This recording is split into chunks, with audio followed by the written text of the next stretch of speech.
Hello. देखिए, कल वाले वीडियो में हमने डाइल्यूट एसिड, कॉन्सनट्रेटेड एसिड ये बहुत अच्छे से पढ़ लिया था, ठीक है। और हमने एक इलेक्ट्रोकेमिकल सीरीज़ भी पढ़ी थी, ठीक है। मेरे ख्याल से वो लास्ट वाले चैप्टर में, फर्स्ट वाले चैप्टर में पढ़ी थी, जो यहाँ पर थोड़ी सी कम आ जाएगी। इसके बाद देखिए, आज हमें स्टार्ट करना था chemical properties of acids and basis से, ठीक है। तो देखिए, केमिकल प्रॉपर्टीज़ जो हम लोग पढ़ने वाले हैं उसमें सबसे पहले आप पढ़िए जो हमने रिएक्टिविटी सीरीज़ पढ़ी है, उस रिएक्टिविटी सीरीज़ में जो मेटल्स हाइड्रोजन से ऊपर हैं, ठीक है ना, जो मेटल्स हाइड्रोजन से ऊपर हैं वो जब एसिड और बेस से रिएक्शन करते हैं तो किस तरीके से रिएक्शन करते हैं, ठीक है ना। I am saying the metals which are present above hydrogen in the reactivity series, how they react with acids and bases, वो हम लोग यहाँ पर पढ़ने वाले हैं, ठीक है। तो देखिएगा, एक छोटा सा एग्जांपल लेते हैं। जैसे जब Zn HCl से रिएक्शन करता है, Zn हाइड्रोजन से ऊपर है रिएक्टिविटी सीरीज़ में, तो आपको हालांकि ये बात ऑलरेडी पता है कि रिएक्टिविटी सीरीज़ में कोई भी सब्सटेंस जो दूसरे वाले से ऊपर है वो उसके सॉल्यूशन से रिएक्शन करके उसको डिस्प्लेस कर देता है और ख़ुद उसकी जगह पर जाके जुड़ जाता है। हमने पढ़ा था ना डिस्प्लेसमेंट रिएक्शन, वही चीज़ मैंने आपको बताई है। तो जब Zn इसके साथ रिएक्शन करेगा तो क्या होगा कि Zn H को यहाँ से हटा देगा और ख़ुद उसकी जगह पर जाकर जुड़ जाएगा। तो देखिए, बनाएगा ये ZnCl2, ठीक है। मेरे ख्याल से इसमें कन्फ्यूजन वाली बात नहीं है कि यहाँ पर एक Cl था, यहाँ पर 2 Cl क्यों आ गए। मैं बता दूँ आपको, जिंक जो होता है उसकी वैलेंसी 2 होती है, क्लोरीन की वैलेंसी 1 होती है। इसीलिए मैंने आपको बोला था कि वो आपको वैलेंसी वाली टेबल ज़रूर लर्न करनी है। तो ये इसके साथ चला जाएगा, ये इसके साथ चला जाएगा, इस तरीके से आपका बन जाएगा ZnCl2, ठीक है। ये बहुत ज़रूरी है, वरना आप कंफ्यूज रहेंगे कि हाँ भाई किस तरीके से इसका फॉर्मूला बन गया, किस तरीके से इसका फॉर्मूला फॉर्म हो गया, ठीक है। तो ZnCl2 और साथ में जो Cl2 है वो देखिए अलग आ जाएगा। आप हालांकि इसे बैलेंस करेंगे, देखिए यहाँ पर Cl के क्लोरीन के 2 एटम्स हैं और यहाँ पर क्लोरीन का एक सिंगल एटम है। तो देखिए यहाँ पर आप 2 लगा दीजिए, ठीक है। और जो है थोड़ा सा, हाँ, तो मैं क्या बता रहा था कि देखिए Zn जब HCl से रिएक्शन करता है तो Zn हाइड्रोजन को डिस्प्लेस कर देता है और ख़ुद उसकी जगह पर जाकर जुड़ जाता है, तो ZnCl2 हो गया। इसके अलावा जो इस हाइड्रोजन को इसने हटा दिया वो हाइड्रोजन देखिए अलग हो जाएगा। बैलेंस करने की बात हम लोग कर रहे थे, तो देखिए हमने यहाँ पर 2 लगा दिया था। अब देखिए जब आप 2 यहाँ पर लगाएंगे तो यहाँ पर हाइड्रोजन के 2 हो गए और देखिए हाइड्रोजन के यहाँ पर भी 2 ही हैं और यहाँ क्लोरीन के भी ये 2 हैं। देखिए अगर किसी कंपाउंड के आगे 2 लिखा हुआ है तो वो 2 उसके सारे एलिमेंट्स के लिए माना जाएगा। ये जो 2 है वो H के लिए भी है और Cl के लिए भी है, तो Cl के भी 2 हो गए और Cl के देखिए यहाँ भी 2 हैं। तो इस तरीके से आपकी रिएक्शन हो जाएगी बैलेंस। अब देखिए रिजल्ट क्या आया, कंक्लूजन क्या आया। जब इस मेटल ने इस एसिड के साथ रिएक्शन किया तो देखिए ZnCl2 बनाया, साथ में हाइड्रोजन बनी, तो ये बना आपका सॉल्ट, ठीक है। हालांकि देखिए मैंने आपको एक बात बोली थी कि एसिड और बेस जब आपस में रिएक्शन करते हैं तब सॉल्ट्स बनाते हैं, है ना। लेकिन ऐसा कोई मैंडेटरी नहीं है, ऐसा कोई नेसेसरी हमेशा नहीं है कि एसिड और बेस ही रिएक्शन करेंगे तभी सॉल्ट बनेगा। सॉल्ट्स और भी कई सारे तरीके से बन सकते हैं। देखिए यहाँ एक सॉल्ट का फॉर्मेशन हो गया, एक सॉल्ट बन गया और हाइड्रोजन बन गई, ठीक है। मतलब ये कहने का कि अगर कोई भी एक रिएक्टिव मेटल किसी एसिड के साथ रिएक्शन करेगा तो सॉल्ट बनाएगा, साथ में हाइड्रोजन को डिस्प्लेस कर देगा। अच्छा, एसिड के साथ ही ऐसा नहीं है, बेस के साथ भी ऐसा ही है। देखिए मैं आपको एक और एग्जांपल लेके बताऊं, NaOH प्लस Zn। मैंने आपको पहचानने का तरीका तो बता दिया था ना कि बेस में आपको OH मिलेगा और एसिड में H मिलेगा, ठीक है ना, तो मैंने आपको बता दिया था। तो जब Zn NaOH से रिएक्शन करेगा तो देखिए Zn हाइड्रोजन को यहाँ से हटा देगा, देखिए हट गई हाइड्रोजन, ये रही, H2 अलग हो चुकी है बिल्कुल, और आपका बनेगा जिंक यहाँ पर इसके साथ जाके जुड़ जाएगा NaO के पास और आपका बनेगा Na2ZnO2। ये हो गया आपका सोडियम जिंकेट। देखिए यहाँ पर NaOH था तो आपका बना सोडियम जिंकेट।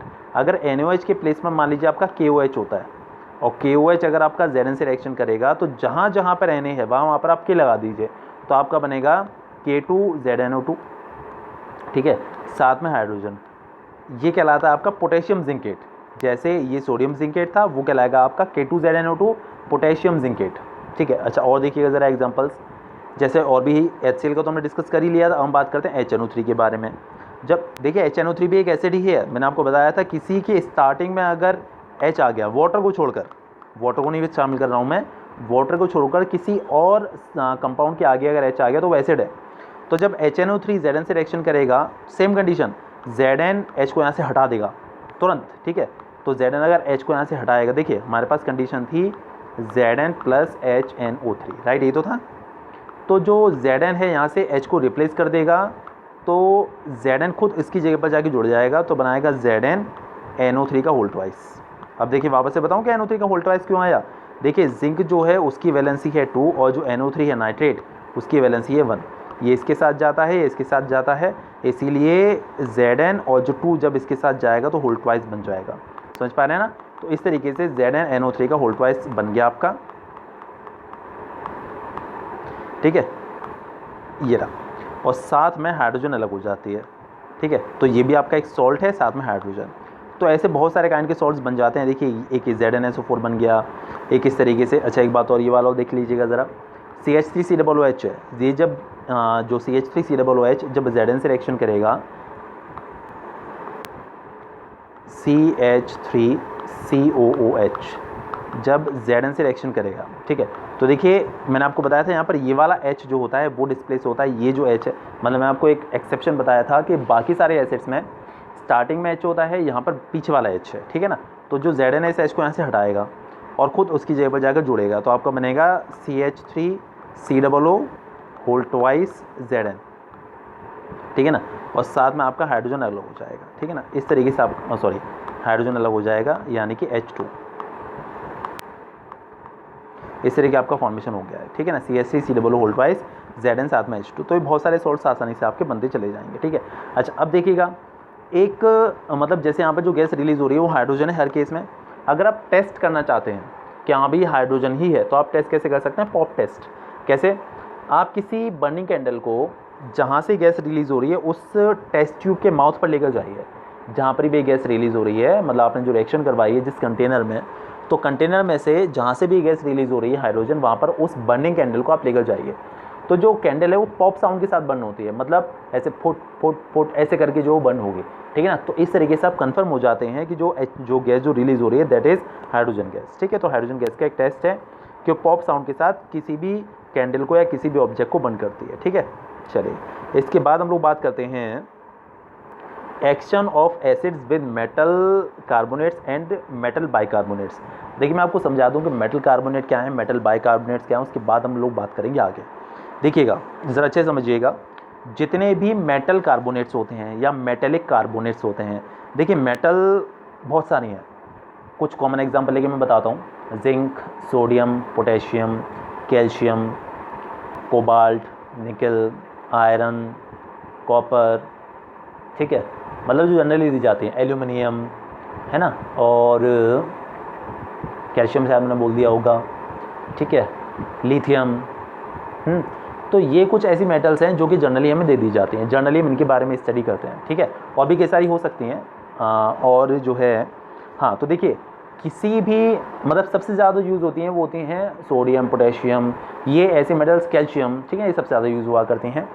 तो अब क्या है कि जैसे मान लीजिए आपके पास कोई भी मेटेलिक कार्बोनेट है, मेटेलिक कार्बोनेट या फिर मेटेलिक बाइकार्बोनेट या फिर मेटेलिक ऑक्साइड। क्या बोला मैंने?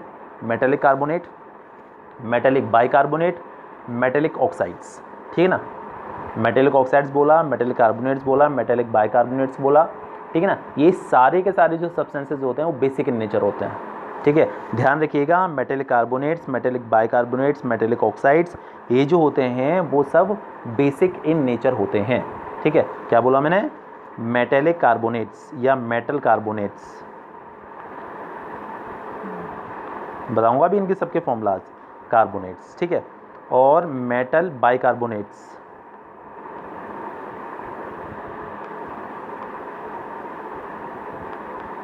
ठीक है, इसके अलावा मेटल ऑक्साइड्स। ठीक है, ये सब बेसिक इन नेचर होते हैं, ध्यान रखिए, ये बात भूलिएगा नहीं। अगर कोई और बेसिक इन नेचर कंपाउंड मुझे याद आएगा मैं आपको बता दूंगा। हाल फिलहाल देखिए 3 जरूर याद रखिएगा, मेटल कार्बोनेट्स, मेटेलिक बाइकार्बोनेट्स और मेटेलिक ऑक्साइड्स। एग्जाम्पल लेके देखिए मैं बताता हूँ आपको। जैसे Na एक मेटल है, इसका कार्बोनेट आप ले सकते हैं Na और CO3। कार्बोनेट का फॉर्मूला CO3 होता है। मैं शायद आपको इस चैप्टर के फर्स्ट वाले चैप्टर के स्टार्टिंग में टेबल दिखाई तब आपको बताया था कार्बोनेट CO3 होता है। देखिए कार्बोनेट की वैलेंसी 2 होती है तो 2 इसके साथ आ जाएगा, और सोडियम की वैलेंसी 1 होती है तो 1 इसके साथ आएगा। उसे लिखने की ज़रूरत नहीं है। तो Na2CO3 this is sodium carbonate. और एक ये मेटेलिक, ये मेटल है ना, और एक कार्बोनेट है, so this is metallic carbonate. ठीक है, अच्छा अब ज़रा एक मेटेलिक बाइकार्बोनेट का एग्जाम्पल लेके चलते हैं। देखिए मेटल लाइक Na और बाइकार्बोनेट मतलब HCO3।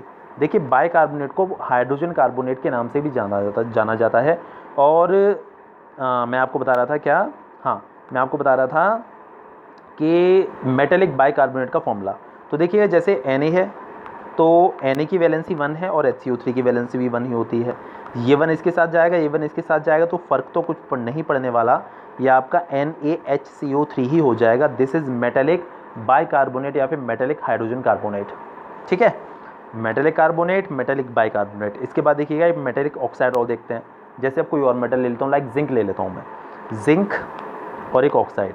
जिंक की वैलेंसी 2 है, इसकी वैलेंसी भी 2 है, मतलब दोनों जगह 2 2 है। देखिए आपको याद होगा 9th क्लास का, जब ये दोनों नंबर अगर किसी नंबर से डिविजिबल होते हैं, जैसे ये दोनों 2 से डिविजिबल हैं, तो आप 2 का डिवाइड कर दीजिए यहाँ पर, तो आपको 1 1 मिल जाएगा। ठीक है ना, तो 1 1 मिल जाएगा, और 1 1 लेके कोई फ़र्क तो पड़ना नहीं है, ये ZnO निकल कर आ जाएगा।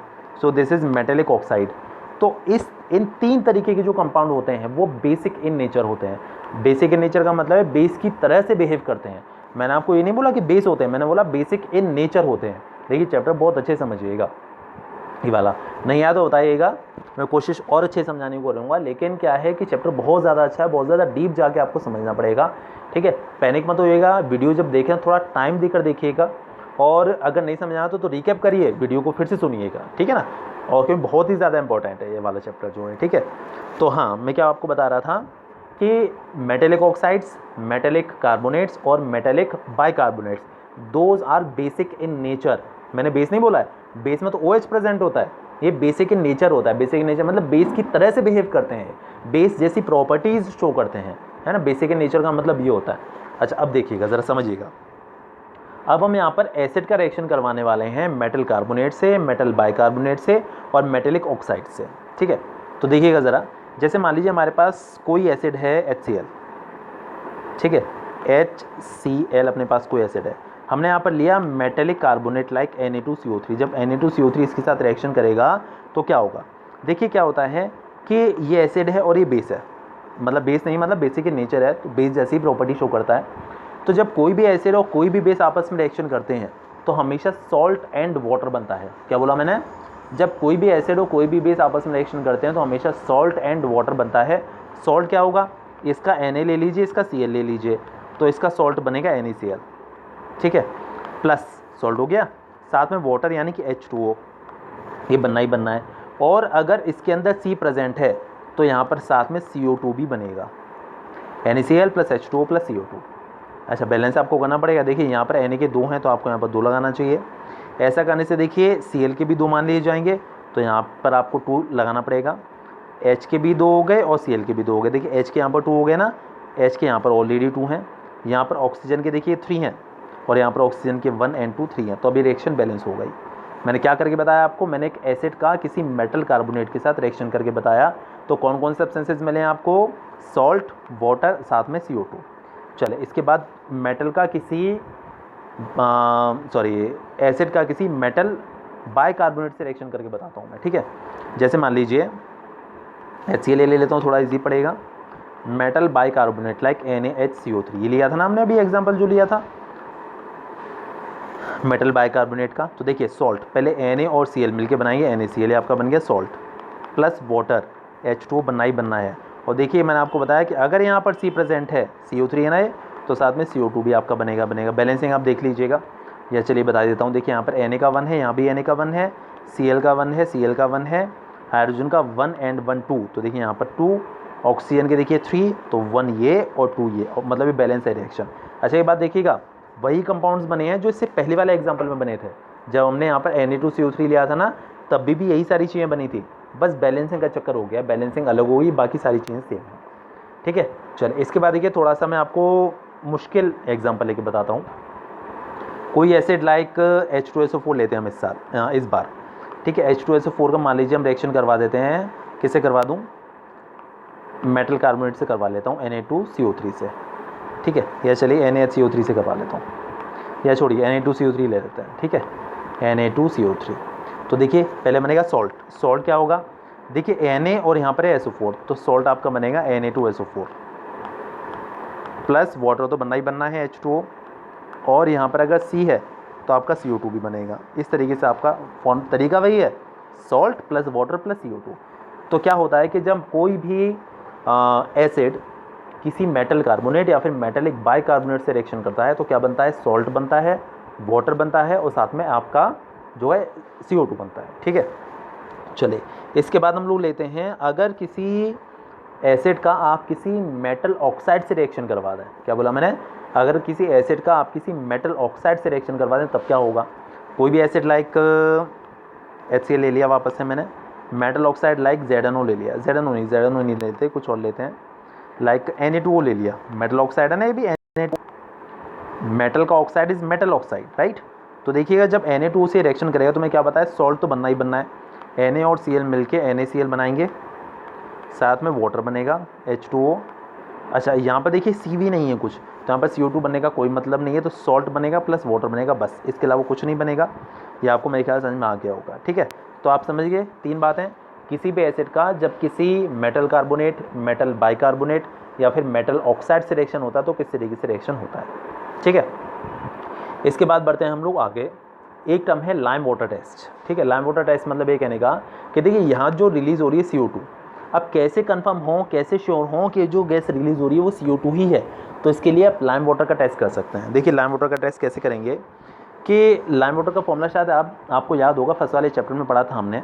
जब आप लाइम होता है CaO को वाटर में मिक्स कर देते हैं, वाटर में डिज़ोल्व कर देते हैं, तो आपका लाइम वाटर बनता है CaOH होल ट्वाइस, जिसे हम लोग स्लेक्ड लाइम के नाम से भी जानते हैं, स्लेक्ड SLAKED, स्लेक्ड लाइम मतलब बुझा हुआ चूना, ठीक है ना, या फिर लाइम वाटर आप कुछ भी कह सकते हैं। तो देखिए जब आप के पास जो गैस रिलीज़ हो रही है ना CO2, आप अगर कंफर्म होना चाहते हैं, बी श्योर होना चाहते हैं कि CO2 ही है, तो आप क्या करेंगे कि लाइम वाटर के अंदर उस गैस को फ्लो कर दीजिए। तो अगर CO2 होगी वो, तो लाइम वाटर जो होता है मिल्की हो जाता है। अब मैं आपको बताता हूँ मिल्की क्यों हो जाता है। लाइम वाटर था, हमने CO2 को इसके अंदर फ्लो किया, तो जब ये दोनों आपस में रिएक्शन करते हैं तो कैल्शियम कार्बोनेट बनता है, साथ में H2O बनता है। तो ये जो कैल्शियम कार्बोनेट होता है ना, यही वाइट कलर का एक PPT यानी प्रेसिपिटेट को शॉर्ट में PPT भी लिख देते हैं, ठीक है।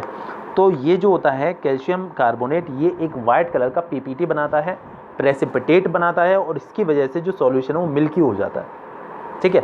तो ये कार्बन डाइऑक्साइड का टेस्ट है, ध्यान रखिएगा। हाइड्रोजन का टेस्ट क्या है, हाइड्रोजन का टेस्ट था वो पॉप साउंड के साथ बंद करता है चीज़ों को, और जो कार्बन डाइऑक्साइड है उसका टेस्ट क्या है कि आप उसे लाइम वाटर के अंदर फ्लो कर दीजिए, और लाइम वाटर अगर मिल्की हो जाए तब आप ये कह सकते हैं कि जो गैस है वो CO2 है, अदरवाइज वो CO2 नहीं है। तो मेरे ख्याल से इसमें कोई ऐसी दिक्कत वाली बात नहीं है, समझ में आ गया होगा अच्छे से, ठीक है।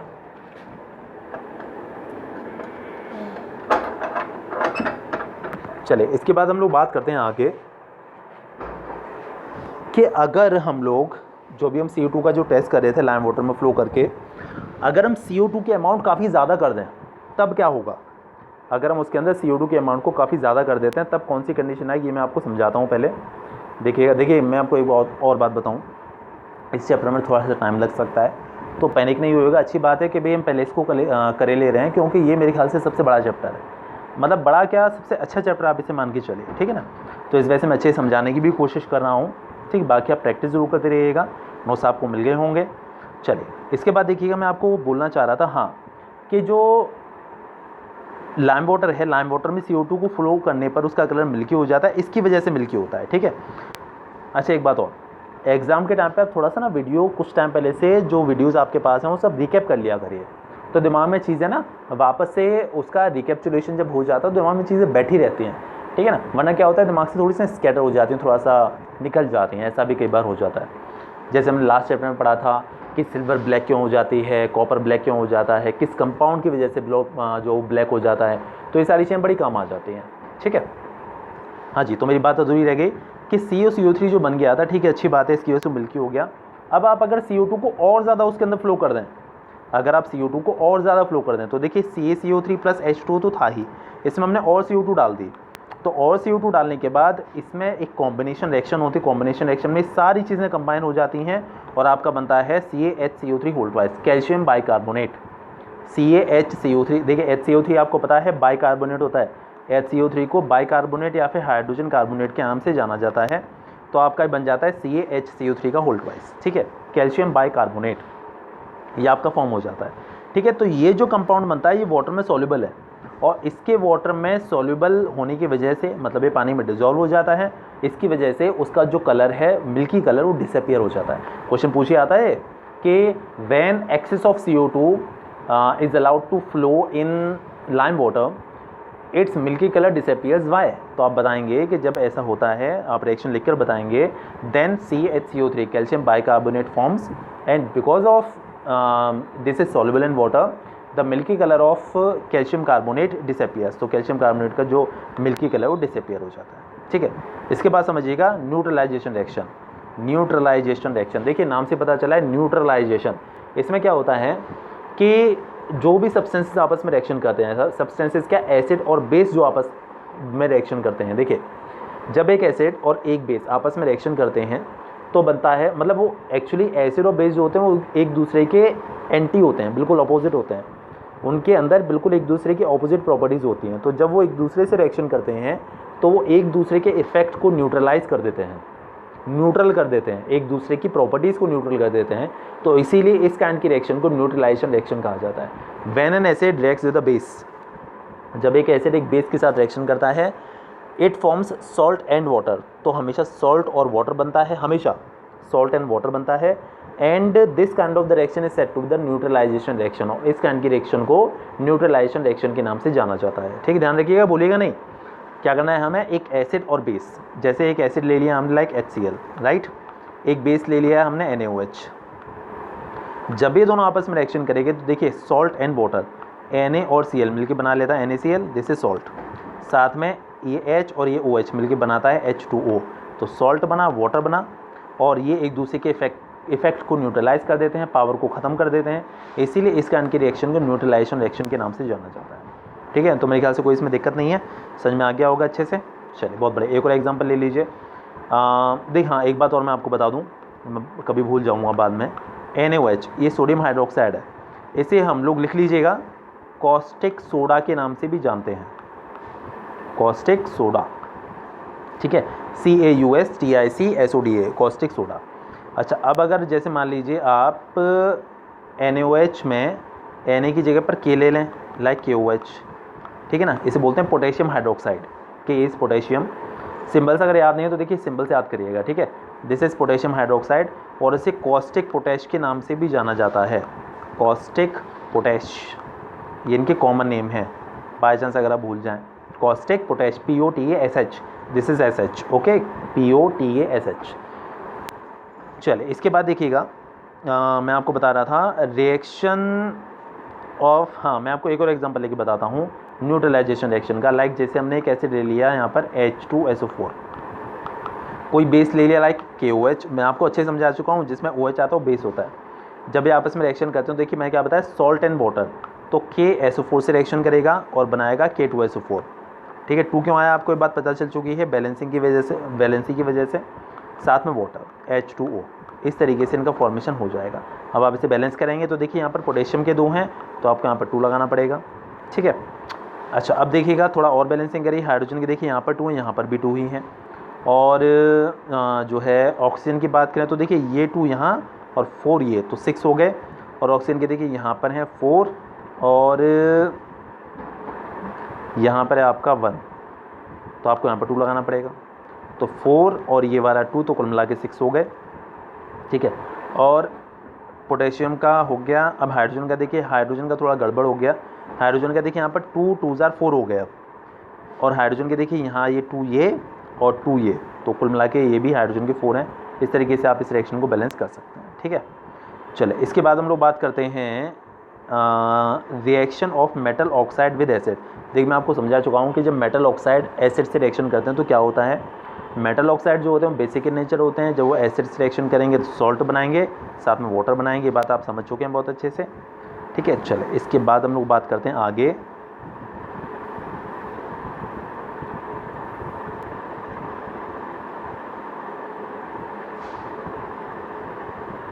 नोट्स अच्छे से पढ़िएगा। ठीक है,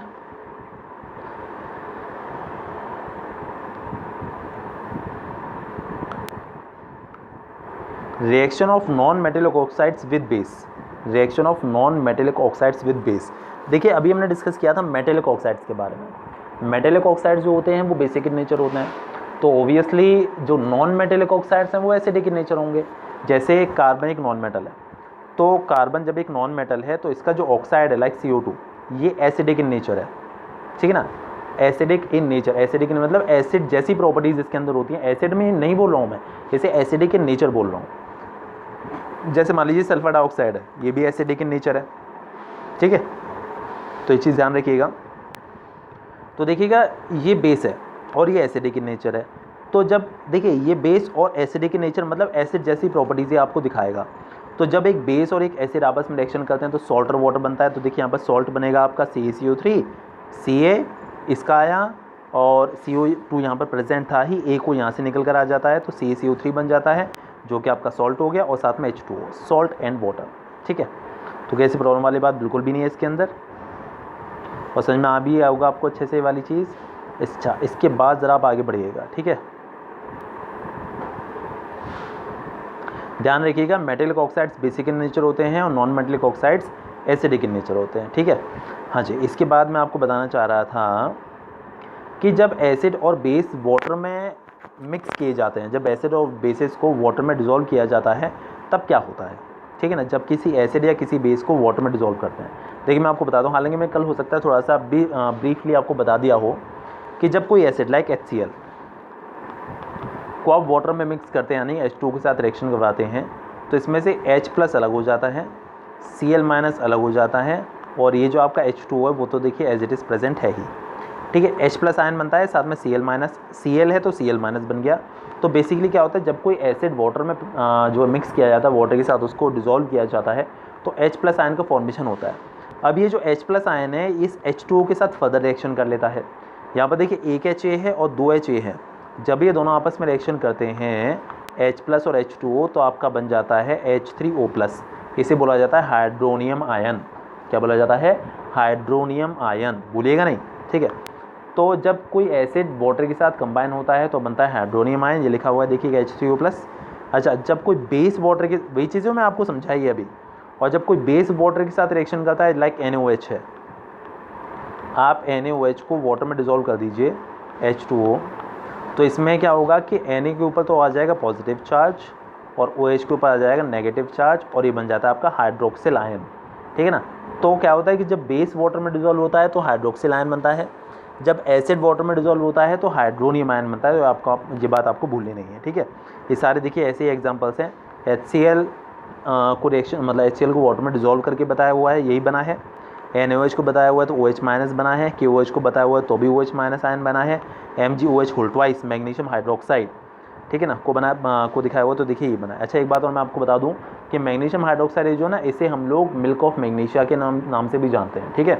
बाय चांस कभी एक कॉमन वर्ड आ जाए, मिल्क ऑफ मैग्नीशिया। चले, इसके बाद देखिएगा एल्कलीज के बारे में हम लोग डिस्कस करते हैं कि एल्कलीज क्या होते हैं, ठीक है।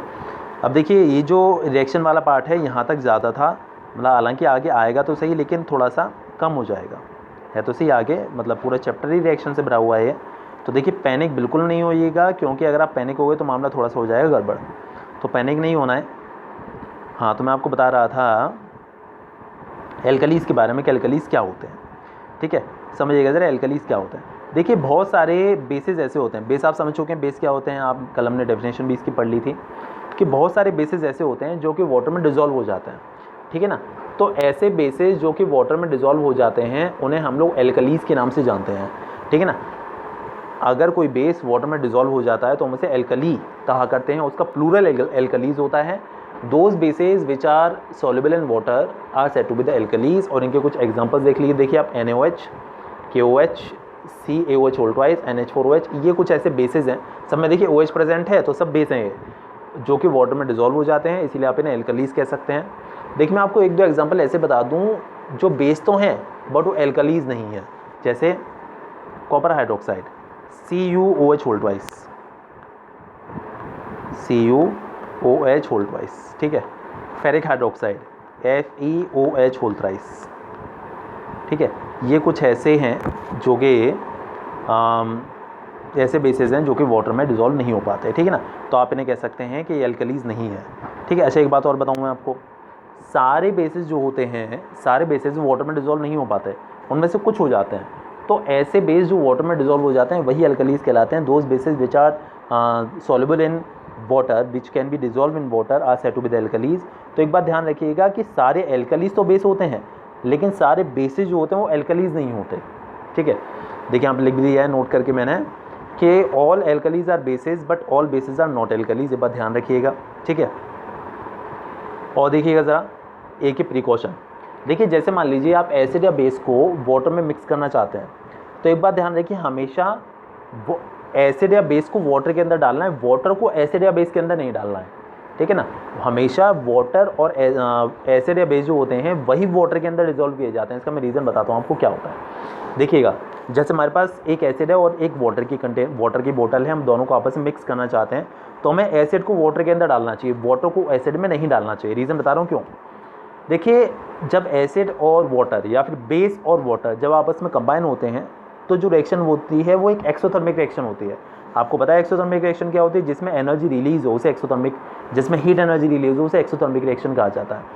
तो अब क्या है कि जैसे अगर आप एसिड को या बेस को जब वाटर के अंदर डालेंगे तो उसका इफेक्ट साथ साथ खत्म होता चला जाएगा, वो जो हीट है वो तुरंत एब्जॉर्ब होती चली जाएगी, तो इसीलिए जो हीट है वो बहुत ज़्यादा रिलीज़ नहीं हो पाएगी, ठीक है ना। तो जो कंटेनर है, जो हमारा टम्बलर है जिसके अंदर हम लोग उन दोनों को मिक्स कर रहे हैं, वो हमारे एज इट इज़ रहेंगे, सेफ रहेंगे।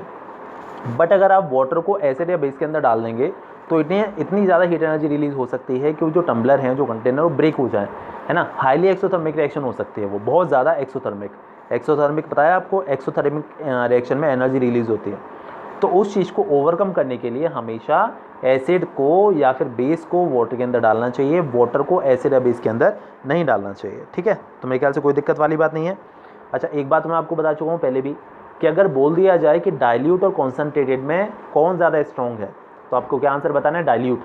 क्योंकि डाइल्यूट जो होता है उसमें वाटर ज़्यादा होता है, और वाटर ज़्यादा होने की वजह से उसके अंदर हाइड्रोनियम आयन या फिर हाइड्रोक्सिल आयन ज़्यादा प्रेजेंट होंगे, और जब वो आयन ज़्यादा प्रेजेंट होंगे तो उसकी स्ट्रॉन्गनेस बढ़ जाएगी, उसकी स्ट्रेंथ बढ़ जाएगी, ठीक है। चलिए देखिए आज आप इतना अच्छे से कर लीजिएगा, और बाकी जो ये पोर्शन है स्ट्रेंथ ऑफ एसिड और बेस यहाँ से हम लोग कल करेंगे, और कल देखिए हो पाता है नहीं हो पाता है, लेकिन परसों तो देखिए चैप्टर ख़त्म हो ही जाएगा। चैप्टर काफ़ी अच्छा है, काफ़ी ज़्यादा लेंदी है, इस वजह से इसमें टाइम लगना ऑब्वियस है, और देखिए रिएक्शंस बहुत हैं तो समझाऊंगा नहीं तो वो भी गलत है, ठीक है। तो देखिए ये जो स्ट्रेंथ है, स्ट्रेंथ वाला जो पोर्शन है यहाँ से हम लोग करेंगे कल, स्ट्रेंथ ऑफ एन एसिड और बेस, ठीक है ना। और बाकी देखिए आप इतना ज़रूर कर लीजिएगा, रिएक्शन की प्रैक्टिस ज़रूर कर लीजिएगा, बैलेंसिंग देख लीजिएगा, कुछ नहीं आया तो मुझे बताइएगा, ठीक है। चलिए बाकी बाय।